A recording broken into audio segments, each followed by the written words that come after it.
Dark web ahantu hihishe kuri internet. Hari ahantu kuri internet abantu benshi batigeze babona. Ntabwo uzajya ukoresheje Google, ntabwo uzajya ukoresheje YouTube, nta nubwo uzajya ukoresheje Facebook. Abantu benshi bumvisha izina ryaho, ariko bake nibo bazi ukuri kwaho. Hari abavuga ko ari isoko ry'ibyaha, hari n'abavuga ko ari ahantu harengera ubwisanzure bwo gutanga ibitekerezo. Hari n'abatekereza ko ari ahantu hihisha amabanga akomeye kurusha ayandi yose kuri internet. Ese ukuri ni ukuhe? Dark web ni iki? Kuki yabayeho? Kandi kuki ikomeje kuvugwa cyane kugeza n'uyu munsi? Uyu munsi tugiye gufungura urupapuro rumwe mu mateka ya internet rukunze gutera amatsiko kurusha izindi nyinshi. Murakaza neza kuri Sibo James Tech and AI. Murakurikiraho akazi file documentaire isobanura amateka ya technology, AI na cyber security mu kinyarwanda cyoroshye. Mu bice bibiri bishije twabonye uko internet yavutse n'uko ijambo haka ryatangiye. Uyu munsi tugiye kureba ahantu hakunze kuvugwa cyane ariko hakunze no gusobanurwa nabi, dark web. Reka dutangire urugendo. Internet tubona siyo yose. Abantu benshi batekereza ko iyo bafunguye Google baba babonye internet yose, ariko sibyo. Tekereza inyanja. Icyo ubona hejuru ni amazi gusa, ariko munsi yayo haba harimo isi nini cyane utabona. Ni nako bimeze no kuri internet. Hari igice abantu bose bashobora gusura, hari n'ibindi bice bitagaragara mu buryo busanzwe. Abahanga bakunze kubigabanya mu byiciro bitatu. Hari surface web, imbuga zishobora kuboneka na Google n'izindi search engines zisanzwe. Hakaza deep web, iyo ni amakuru ataboneka muri Google kuko arinzwe nka email yawe cyangwa se konti ya banki n'inyandiko zo mu mashuri cyangwa se amakuru y'ibigo. Hakaba na dark web.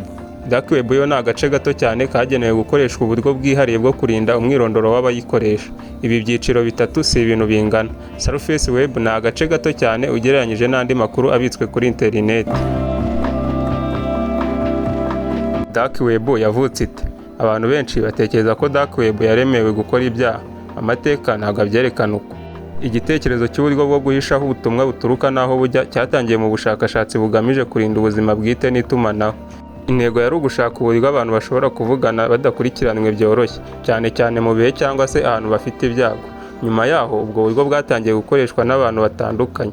Hari ababukoresheje mu kurengera ubwisanzure bwo gutanga ibitekerezo, hari n'ababukoresheje mu bikorwa binyuranyije n'amategeko. Ni nk'umuhanda. Umuhanda ushobora gukoreshwa n'umuganga ugiye gutabara umurwayi, ndetse ushobora no gukoreshwa n'umujura.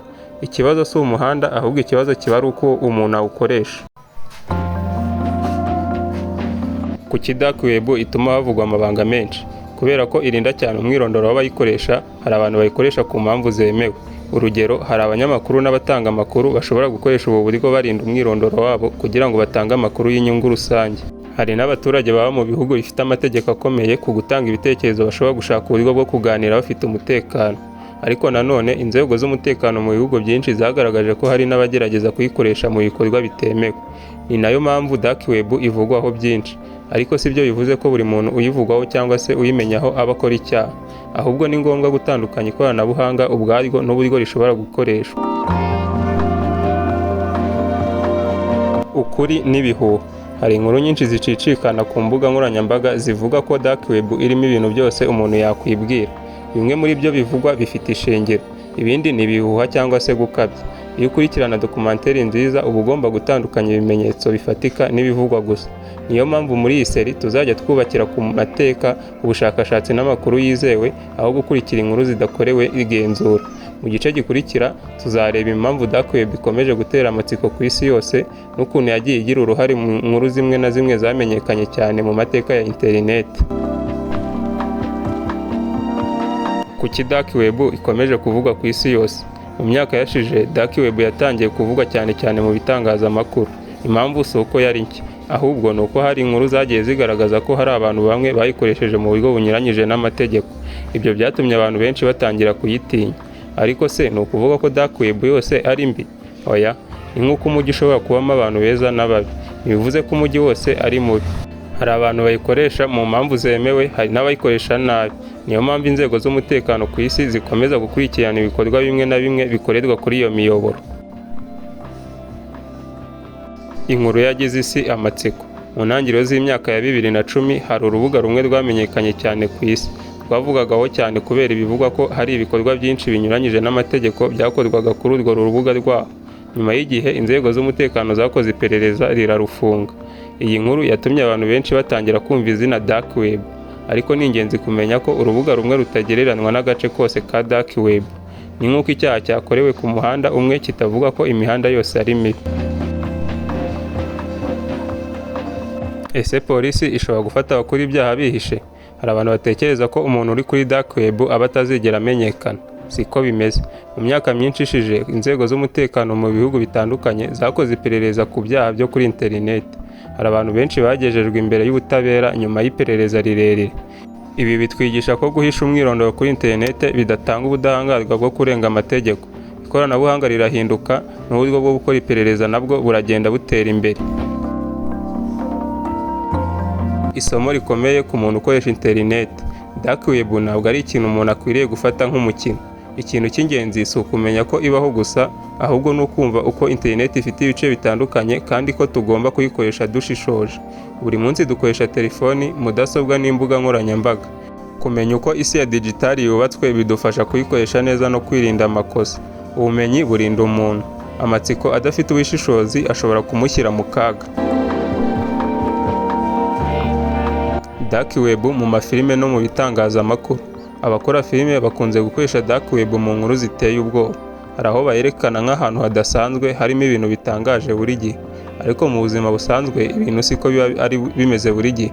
Hari inkuru nyinshi zakabijwe kugira ngo zikurure abantu. Niyo mpamvu tugomba gutandukanya inkuru za filime, inkuru zo ku mbuga nkoranyambaga n'amateka n'ukuri bishingiye ku bushakashatsi. Iyo tudatandukanyije ibyo bintu, dushobora kwemera ibintu bidafite gihamya. Dark Web itwigisha iki? Dark Web itwigisha ko ikoranabuhanga ubwaryo ritari ryiza cyangwa ribi. Ni umuntu urikoresha ugena icyo riba. Interineti ishobora gukoreshwa kwiga, ishobora gukoreshwa kuvura abarwayi, ishobora no gukoreshwa guhanga udushya, ariko ishobora no gukoreshwa nabi. Niyo mpamvu buri wese afite inshingano zo gukoresha ikoranabuhanga mu buryo bwubaka. Uyu munsi twamenye ko Dark Web atari umugani cyangwa se inkuru yo gutera abantu ubwoba. Ni igice cya interineti cyubatswe ku mahame yo kurinda umwirondoro, ariko nk'andi makoranabuhanga yose gishobora gukoreshwa mu buryo bwiza cyangwa se nabi. Twabonye kandi ko ibivugwa byose kuri Dark Web atari ukuri, kandi ko ari ngombwa gushingira ku mateka n'ibimenyetso bifatika aho kwemera ibihuha. Ariko se niba hari itsinda ryamenyekanye ku isi yose kubera kurengera ibitekerezo no gutera ibigo bimwe ubwoba ku mbuga za interineti, Animals ni bande? Baturutse kuki bambara masike ya Guy Fawkes? Kandi ni gute bahindutse rimwe mu matsinda azwi cyane mu mateka ya cyber security? Ibyo byose nibyo tuzasesengura mu gice gikurikira cya Hackers File. Niba wishimiye iyi dokumentari, kanda like, subscribe kandi uyisangize inshuti zawe kugira ngo nazo zige amateka ya tekinoloji na cyber security mu Kinyarwanda. Murakoze kubana na Sibo James Tech and AI. Tuzongera guhura muri part 4.